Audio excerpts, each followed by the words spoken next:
Welcome, welcome, welcome, Rotary Club of Cincinnati. We have a great speaker in our midst, and Neyra speaks to us on Cuba and his recent book. And we also want to remind everybody we will not have the meeting here at the Transit next Thursday. We'll meet at the American Sign Museum. So if you show up here, there's no one here, you know why. So DAC-DB by 5 o'clock this Friday, American Sign Museum. It's a great event. I've been there many times. It's a great museum here locally. And great speaker today, Neyra. We're going to kick it off today with the national anthem by Janet Metzlar and Stephanie Shear.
Thank you. Now on the four-way test, invocation, Michael Millardo.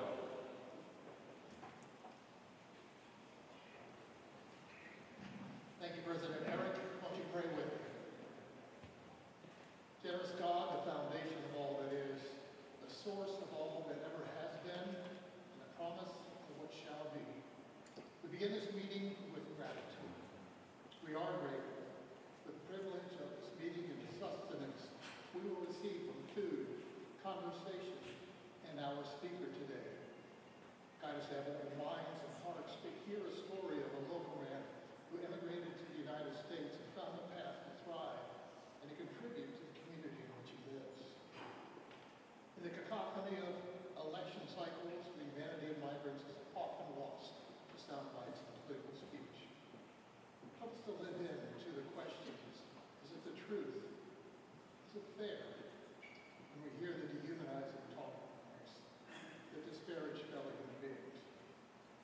Help our political leaders to find the wisdom and the courage to address our broken immigration system, so others who are seeking refuge and a better life may find a path forward. We are a country of immigrants. We've not always lived up to the ideals of the principles of human worth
you know, every czar has his minions, and we are Michael's minions. And if you don't realize it, that we are all members of the Membership Development Committee. So Michael's committee has 300 members.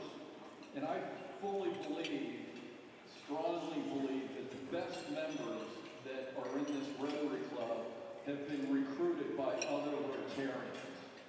So, again, our czar cannot do it alone. He needs all of our help. We have some great events coming up here in the next 3 weeks. We have our Rotary After Hours tomorrow night. We have our traveling road show at the Sign Museum in a week. The week after that is Sheriff's Recognition. And the week after that is the CEO of Skyline Chili. So it's a great list of events.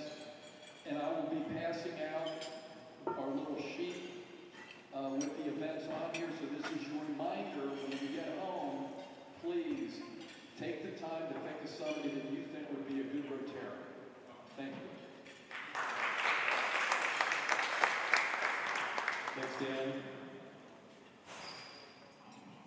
And as a reminder, the theme for this next 5 years is G5, which is 5 years of growth. Our goal is to generate 12 net new members a year for the next 5 years. So you're all critical for making that a success. Speaking of success, I'm going to call up Brett LeVar, who's going to speak about the Ghana School Project Fundraiser.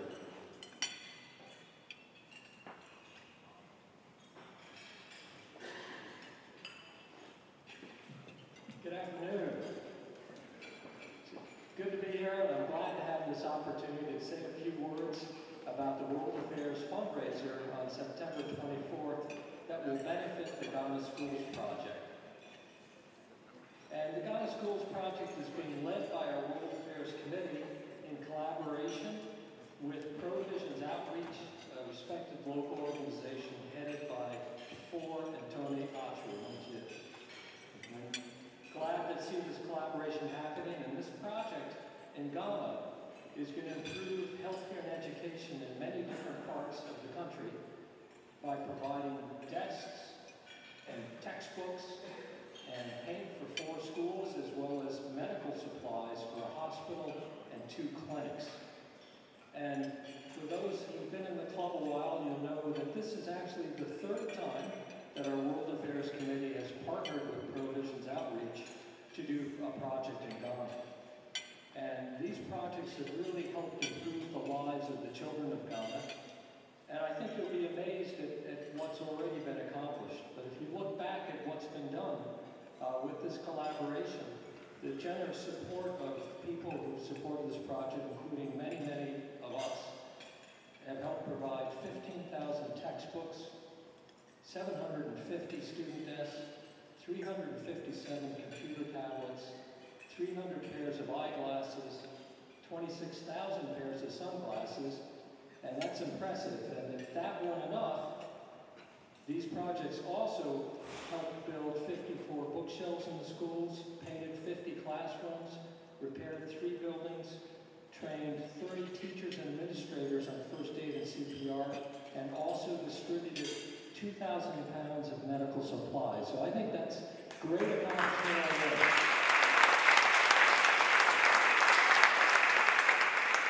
So together we have an opportunity to help provide better education and healthcare in Ghana and make more of an impact, or a continuing impact is really what I'd say. So I'd like to invite you to please join us for food and drinks at the Metropolitan Club in Covington on September 24th from 5 to 8 p.m.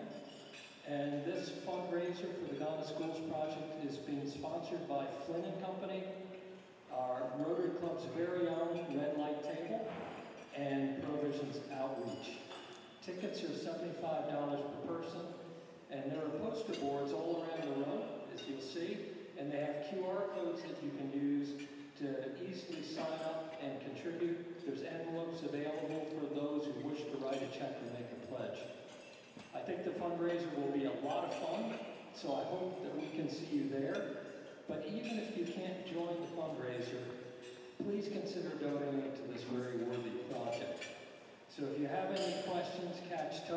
before today, or by phone, or contact our Rotary office. And thank you again for your compassion for the children of Ghana.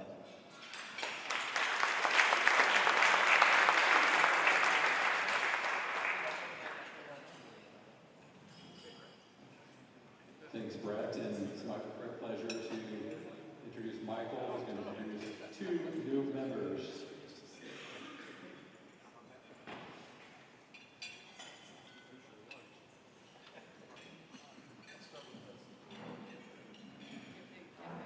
Thank you very much, President Eric.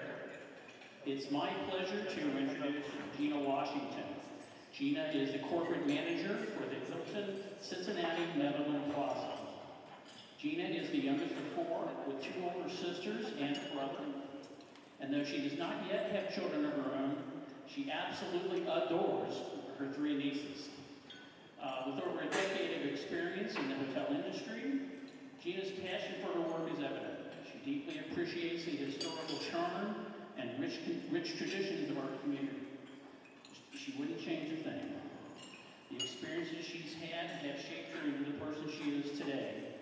She's truly honored to join Club 17, and she's grateful for the opportunity and looks forward to contributing to the growth and progress of our club, and fully committed to supporting our mission. Please join me in welcoming Gina Washington.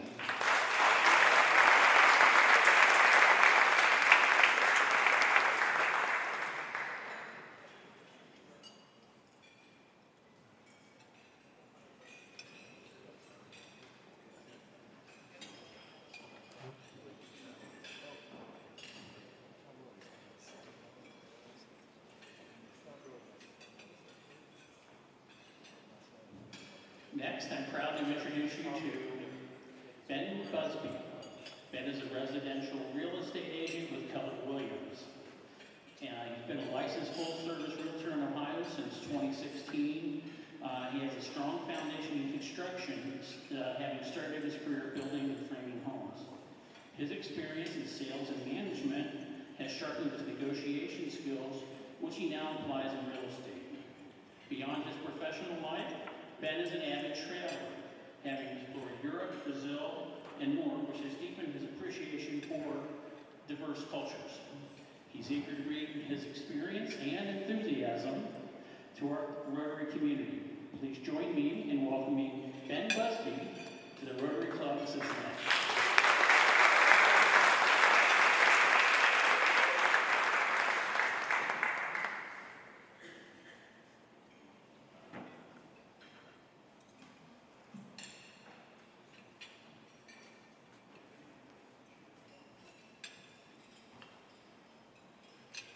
Thanks, Michael, and welcome to our newest members, Gina and Ben. This week's meeting is sponsored by past Rotary President Greg Wojciech in honor of his and Rotary Bob Miller's 45 years in Rotary this month. We want to thank Greg in honor of Rotary and Bob Miller. Let's give Greg a round of applause. Thank you.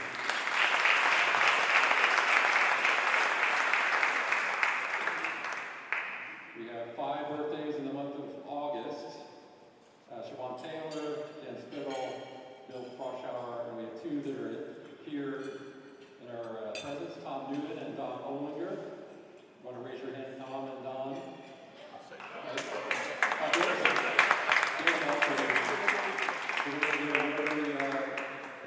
Happy birthday to all 3 of them. On 3, 1, 2, 3. Happy birthday! And now it's to the point that you've been waiting for, split the pie. $30 to the day's winner and $267 in the penny pot.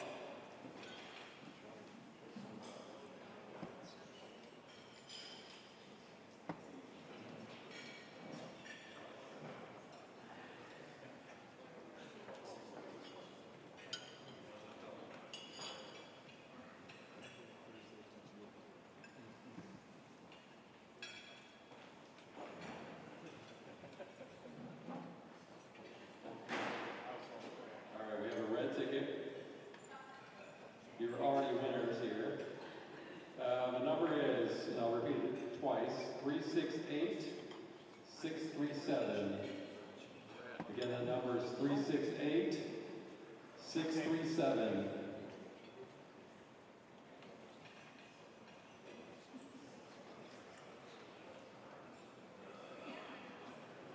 You might want to.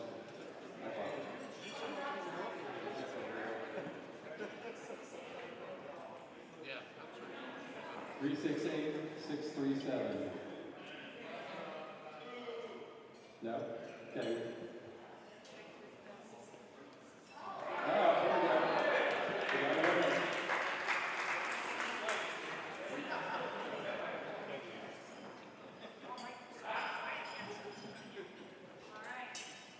Drawing for the Queen of Hearts.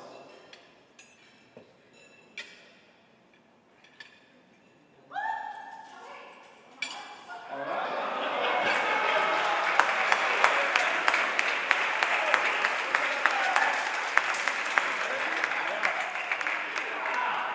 I guess drinks are on scene, right?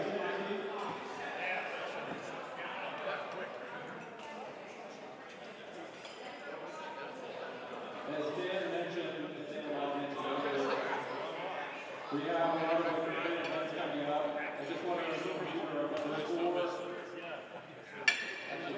five items. Rotary after hours will be held this Friday, August 16th from 6 p.m. to 8:30 p.m. hosted by Colin Park at the Rocky Ceremony. Rocky, want to raise your hand?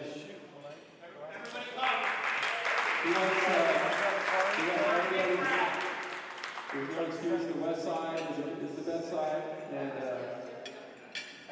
you should attend. And he wants many, many guests.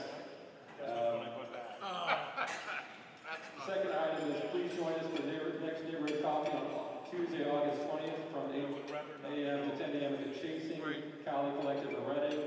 Feel free to bring a guest or prospective member. Rotary Euchre will be held on Tuesday, August 27th, hosted by Jan and Owen Raspin at their home on Hilltop Lane.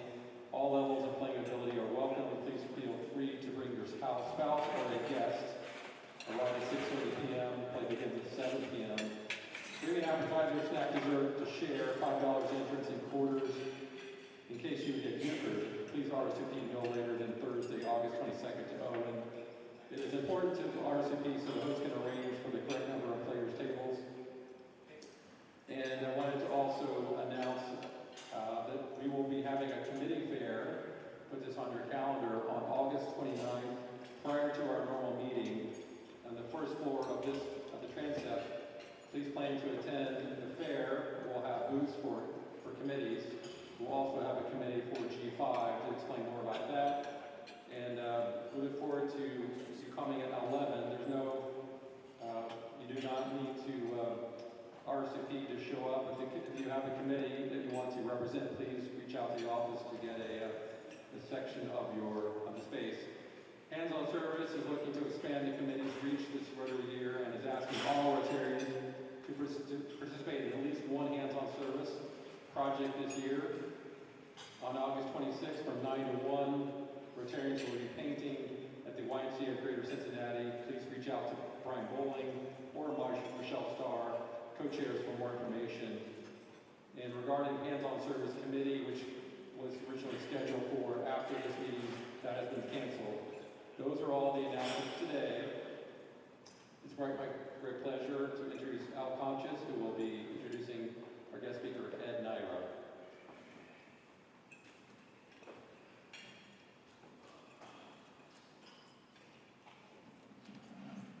Thank you, President Eric. Before I introduce Ed, I want to give you a quick safety tip. This lady, friend of ours, older lady, signed up for yoga lessons, and she went in and twisted and rotated and sweated for an hour. When she finally got her leotards on, the class was over.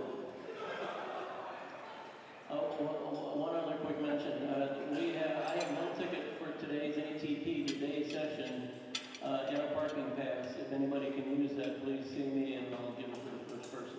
The matches will run till about 6 o'clock tonight. I think the feature match is around 3. So I'm very happy to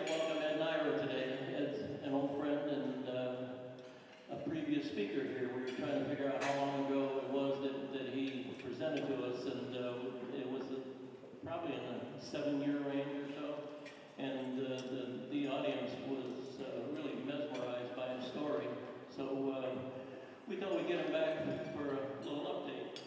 He's the author of a book that he wrote called Lost and Found, Cuba, Lost and Found. Ed is the owner of Jaguar, Cincinnati, and Land Rover. He's a serial entrepreneur and bought his first company when he was in college, Cincinnati Paving and Sealing. Since then, he's acquired interests in real estate investments, development, under the Neyra Properties. Also owns RockQuest, which is a rock climbing operation. Ed is a Cuban immigrant who fled Cuba alone as a boy, moved to Cincinnati in 1962. He left a family with extensive history that dates back to the colonial founders of Cuba back to the 1500s. Ed attended UC, where he studied industrial management and business marketing. Ed is married to the lovely lady Lynn, and they've been happily married since '72. Their sons Nathan and Justin now run most of the family enterprises, which have grown substantially, in total business approaching almost $250 million in revenue. Ed is very civic-minded, has served on many boards, including the Center for Entrepreneurship at Miami University. He supports many charities that provide resources to children, including Ronald McDonald House and Children's Hospital. Please welcome Ed Neyra.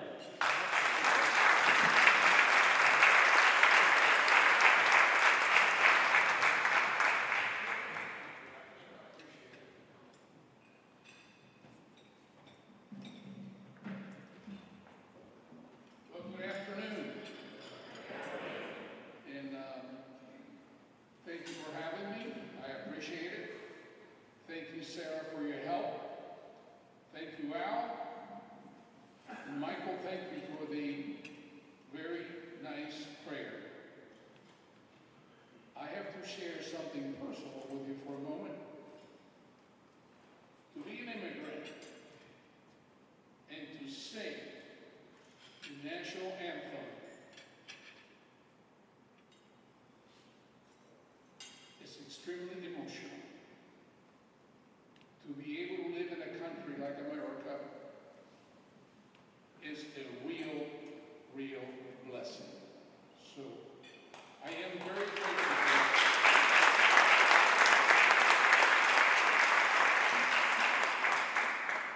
Al wanted me to do a speech, and he wanted me to blend a little business with it, and he wants me to get it all done in 15 minutes. So, I said, Al, that isn't going to happen.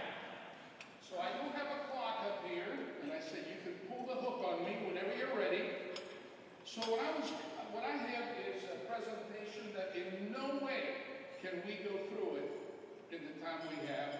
But what I wanted to do is maybe use the beginning of it a little bit to give you a base. I do want to leave some time for questions, because whenever I've done the presentation, there's always an interest in doing that. So I want to kind of rip through it a little bit so that we can go and have a little conversation about some of the particulars. There's too many details about too many things to be able to do it justice. But I think Cuba has a fundamental thing that I think we need to know, that Cuba is absolutely in the center of the Caribbean. It is a large island. It is a small country. And it has been the envy of all the world powers. Cuba's name comes from the word Cubanacan, which means the center place. And it has been pursued by France, England, Spain, the US, Russia. It has a tremendous strategic place, and it also has a lot of resources. Cuba also has a large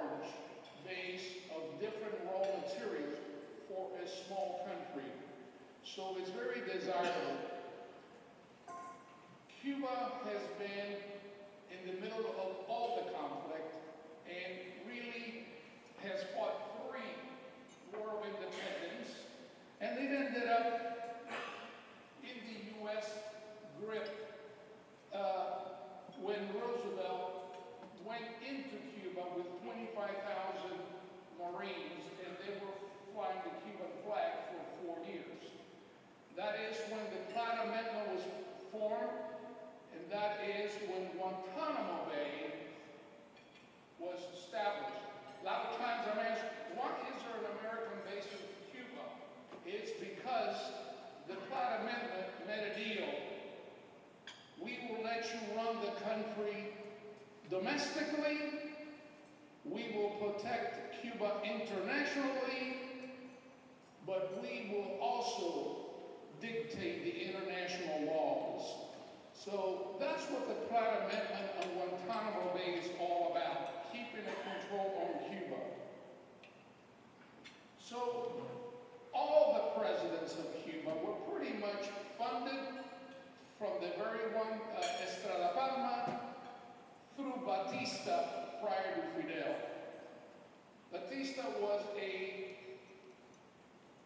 elected president under a constitution that mirrored the United States of America. 2 terms, you're out. He was in for 2 terms and said, I don't think I'm leaving. Cuba was having tremendous economic growth. In the 40s, late 40s, just think about this, it was 1/6 of the United States of America economy, which is unbelievable. It had more Cadillacs than any other Latin American country, all of them combined. So Batista was riding a wave of a lot of prosperity, but he didn't want to give up the power. So in that, he became a dictator. He did not allow the elections to go on,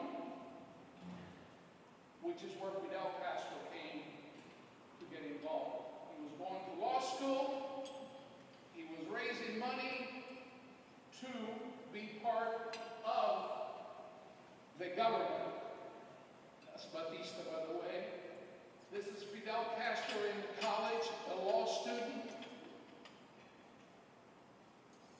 And this is my beautiful beach where I lived. So these are my beach bum friends as a child, and that's where I lived by the beach. So it was a wonderful childhood, except I lived in the turmoil of a revolution. I witnessed it take place. I saw the playbook that every dictator in the world follows. And it is a playbook. It doesn't matter. Like Michael was telling me about his father and Mussolini, it doesn't matter whether it's Pinochet, it doesn't matter whether it's Idi Amin, Gaddafi, Chairman Mao, Fidel Castro, Putin, Hitler, Chavez, it doesn't matter. It is a playbook. Please do not be fooled by that. It's not a coincidence. It's a playbook. And normally these dictators use an avenue that leads them to what they want for the power. What I mean by that, the reality is Fidel Castro was never a communist. His brother was a communist, Raul. He was indoctrinated by his brother, but he truly had a mission of doing what he thought was right, but he needed a vehicle for the power. So that's what he used. He went down the path of communism. In the process, when he attacked the barracks of Moncada in Santiago, which was July 26th, he created that movement, which is another part of the playbook. It's a movement. They take dates, they have slogans. I think the interesting part about these things, they have graphics, they have logos, and slogans that make you realize how important it is. We use them in business, but we use them to promote a business. They promote it to take control, which has a completely different meaning and a much deeper consequence. As Fidel took over, there was a complete chaos. We had the Bay of Pigs invasion, which I was there, and then I left and I was here when the missile crisis took place, which put Cuba in the shutdown. So, to get to one part of how I got here, it is the government. It was believed, some say it was a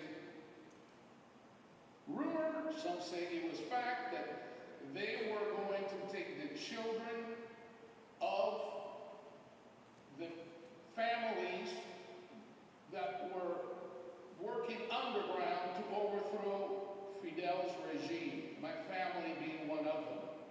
So the idea was, we're going to get these children out of here because they learned in Spain with the Nationals that the children were being kidnapped to flush out the parents. So there was a Voorhees representative from Eisenhower's office. There was a priest in Miami by the name of Walsh.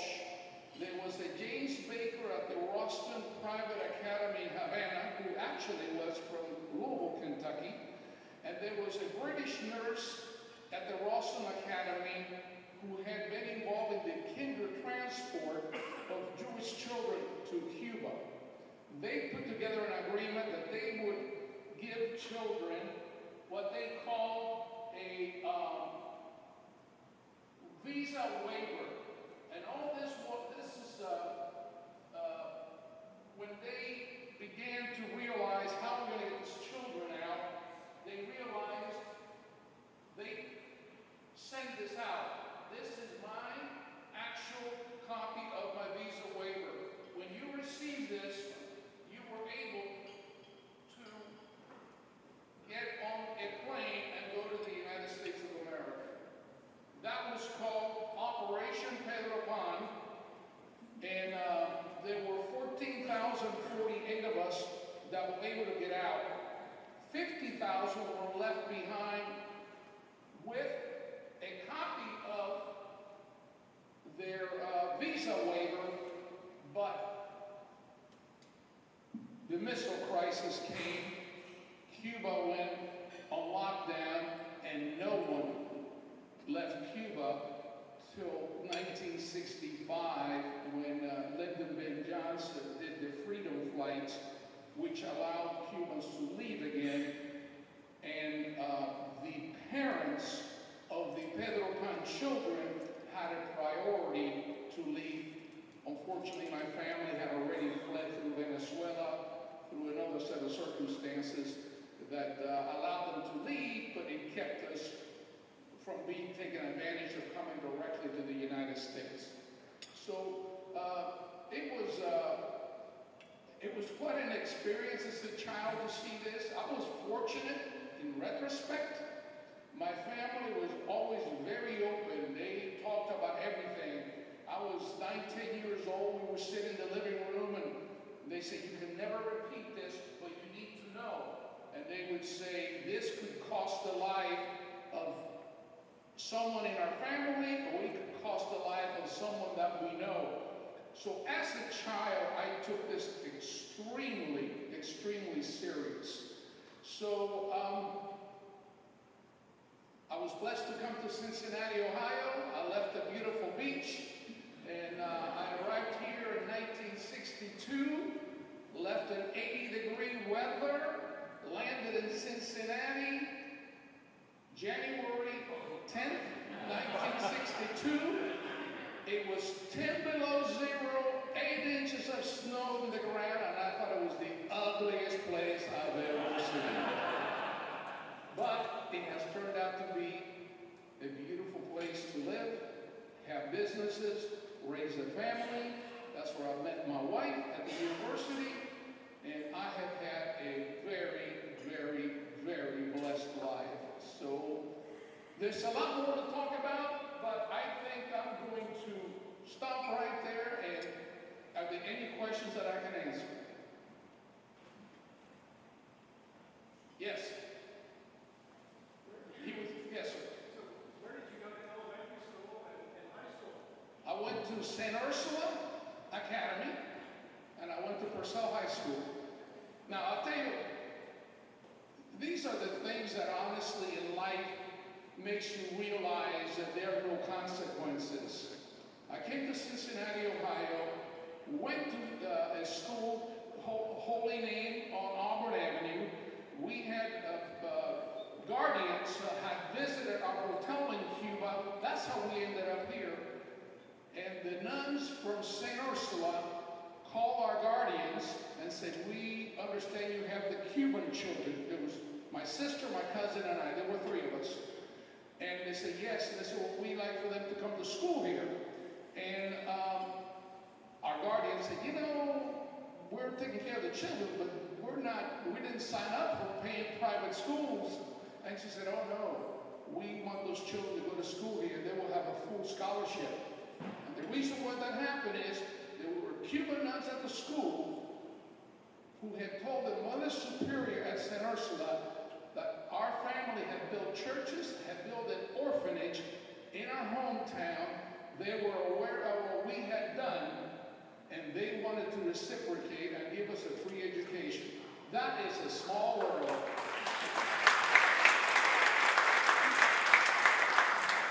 The gentleman in front of you was second. Yes.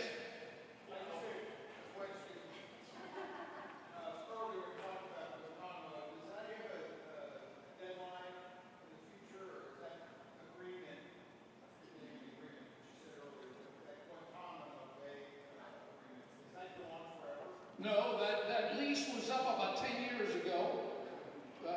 It was for 100 years, and it was from 1902, I think, or 89, because it was 89, 1989. It was 100 years, and it was expired, but Cuba cut off the electric and the water to the base.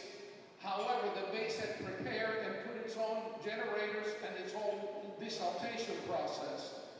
In the meantime, as a side note, Fidel Castro said, I've never cashed a check, so you need to go. Fidel Castro never cashed a check that was paid for the lease of Guantanamo.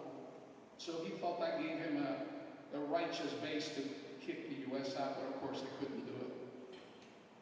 Yes, sir? From your perspective, what are the fundamental strategic interests, or what are the strategies that bind Adolf Hitler, Idi Amin, Joseph Stalin, and Castro that you alluded to? Can you summarize that? Well, first of all, it's an insatiable, dysfunctional, narcissistic power requirement. They just gotta be power. They just have to have the power. What I witnessed is the way that what I have read, but what I have actually witnessed, it begins with creating chaos and conflict, because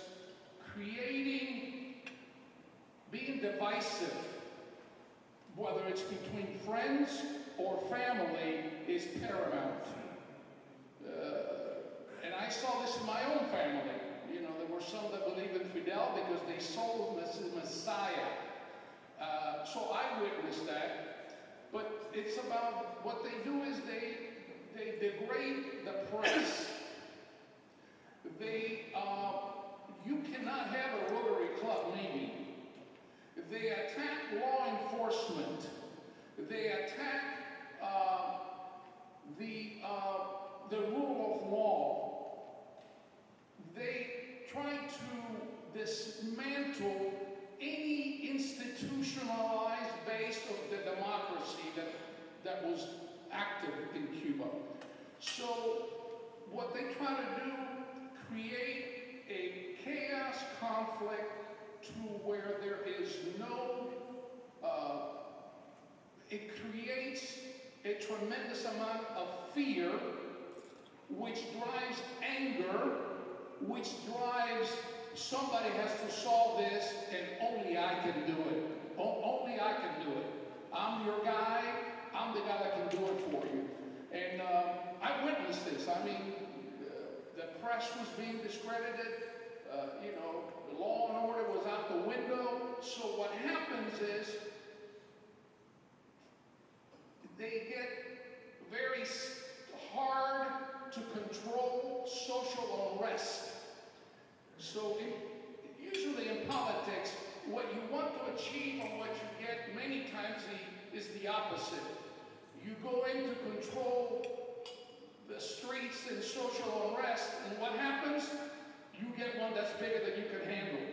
And so after that hard drive by Batista, Fidel was going around festering and promoting all this social unrest. And in essence, what happened is in walked socialism. So it's a process. Yes, sir? What do you see as the future of Cuba and American relations in the next 10 years? I have no clue. You know, I will tell you that everyone who left Cuba thought that we would repair this somehow. My father went to his grave thinking that, but I think we're making a terrible mistake.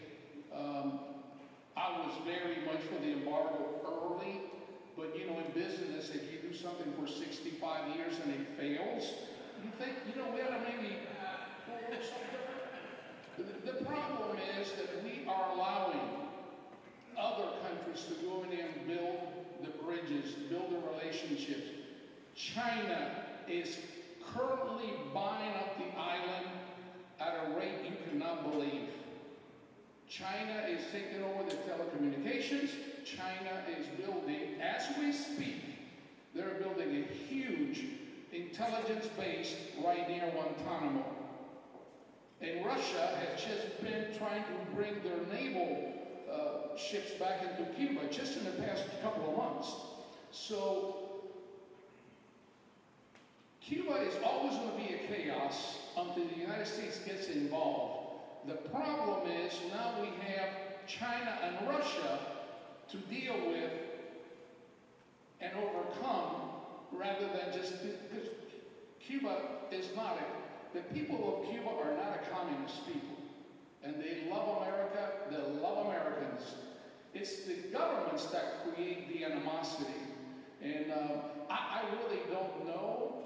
I do think that it's not going to be challenged while Raul Castro is in power. No one is going to challenge the Castro brothers. Of course, Fidel is dead.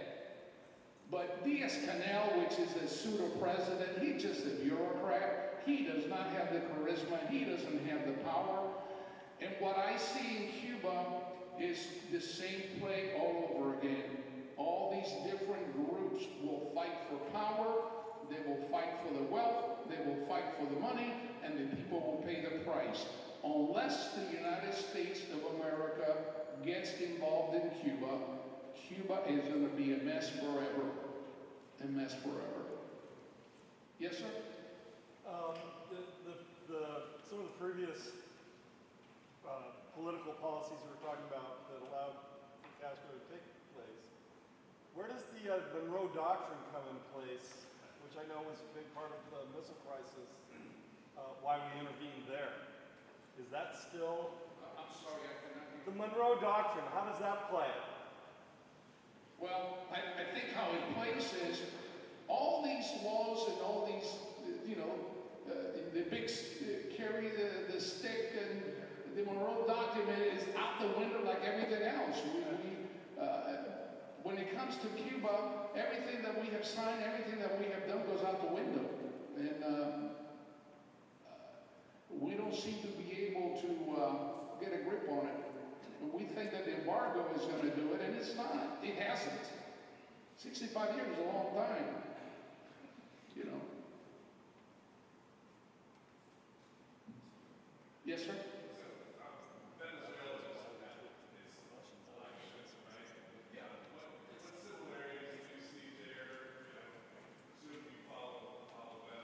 Well, I do, yes, I do follow for one reason. I had business in Venezuela. My family, some of them fled from Venezuela, from Cuba to Venezuela, and did communist takeover 2.2, you know what I mean? So, actually, I was telling Don, he and I must have been, believe it or not, I mean, life is so incredible.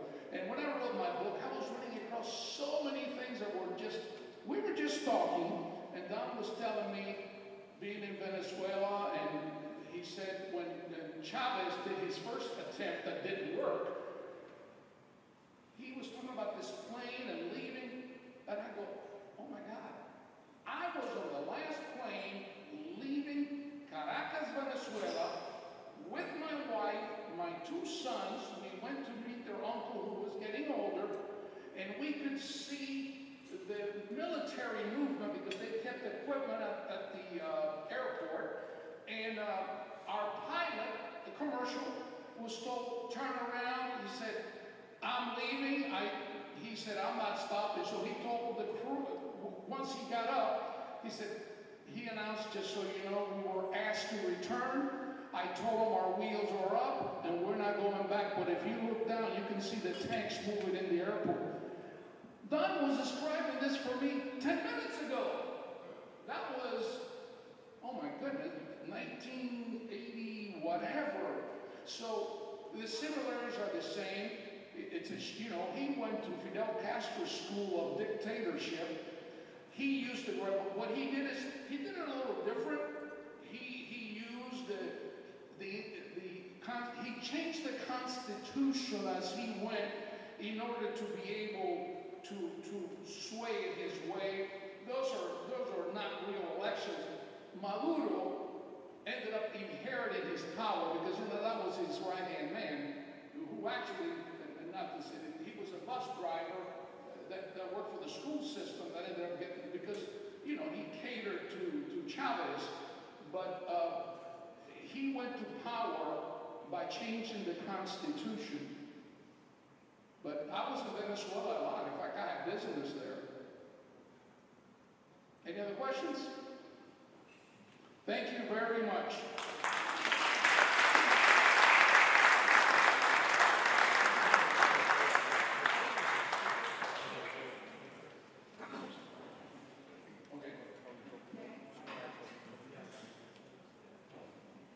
Let's thank Ed again for his wonderful discussion.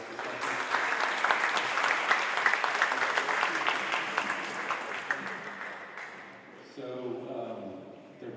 the theme for this Rotary year is the magic of Rotary, and your life and your life skills and everything you've done, you've given us magic in Cincinnati, and we appreciate everything you do for our community and bringing us more of a global view of what's happening. We want to honor you today's presentation with a donation to Rotary Polio Fund in support of closing the gap on reducing polio throughout the world. We've been doing that for many years, so we're making a donation in your honor to the Rotary Polio Fund, and we want to give you a Rotary Club of Cincinnati coin that has the beautiful skyline on the one side and the four-way test that we use for our foundation of everything we do in Rotary, to just remember this talk, and we appreciate everything you do for us in Cincinnati. Thank you, Eric.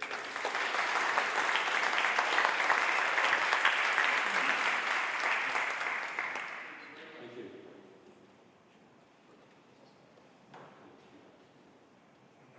So again, no hands-on service committee meeting today. As a reminder, no meeting here at the Transept. It will be in the American Sign Museum next Thursday. Sign up by 5 o'clock through DAC-DB. Go to Rotary After Hours on Friday. He wants a huge attendance. And just have a great week, and we'll see you next Thursday at the American Sign Museum. Meeting is adjourned.